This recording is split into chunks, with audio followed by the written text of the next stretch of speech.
আল্লাহ যদি আমাদেরকে ক্ষমতায় নেয় স্বর্ণের বাংলা বানাবো ইনশাআল্লাহ।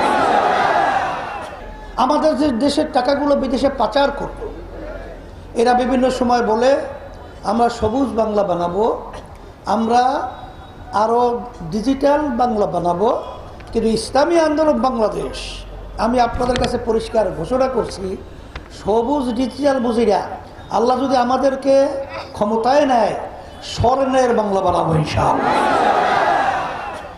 এর বাস্তবতা হলো এই যে ভালো নীতি এবং নেতা ছাড়া দেশের মানুষের কিনাই মুক্তি নাই। আমার পাশে দাঁড়িয়ে আছে মাওলানা আলী আহমেদ, চেনেন? ভালো না খারাপ? তাহলে ভালো নেতা পাইলাম। আর কোন নীতি নিয়ে আসছি বলেন? ইসলাম। ইসলাম শুধু মুসলমানদের জন্যই নয়, শুধু মানুষের জন্যই নয়, এমনকি একটা পিপিলিকার স্বাধীনতার নিশ্চয়তা, যেই নীতি আদর্শ তার নাম হলো ইসলাম। ক্লিংকার বেশি থাকলে সিমেন্ট বেশি খাঁটি। আনোয়ার সিমেন্ট।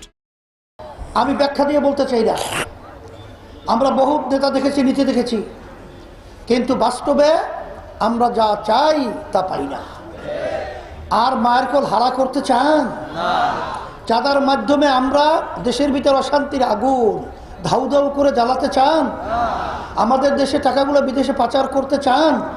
যদি নাই চান, আমি আমার ভাইদেরকে বলবো, আমার ছেলেদেরকে বলবো, আমার যুবকদেরকে বলবো, আমার মুরব্বীদেরকে বলবো, আমার সাংবাদিক বন্ধুদেরকে বলবো, প্রশাসনের ভাইদেরকে বলবো, মা বোনদেরকে বলবো, বারবার 54 বছর পর্যন্ত আমরা বারবার ভোট দিয়েছি, কিন্তু আমাদের মায়ের কোন সন্তান হারা হয়েছে।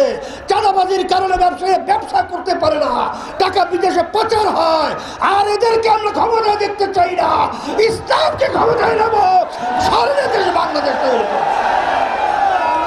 আর এখন কথা হলো, বাংলাদেশের ভিতরে একটাই দল নির্বাচন করছে, একটা বাক্স ইসলামের পক্ষে, সেই বাক্সটা হলো ইসলামী আন্দোলন বাংলাদেশের বাক্স।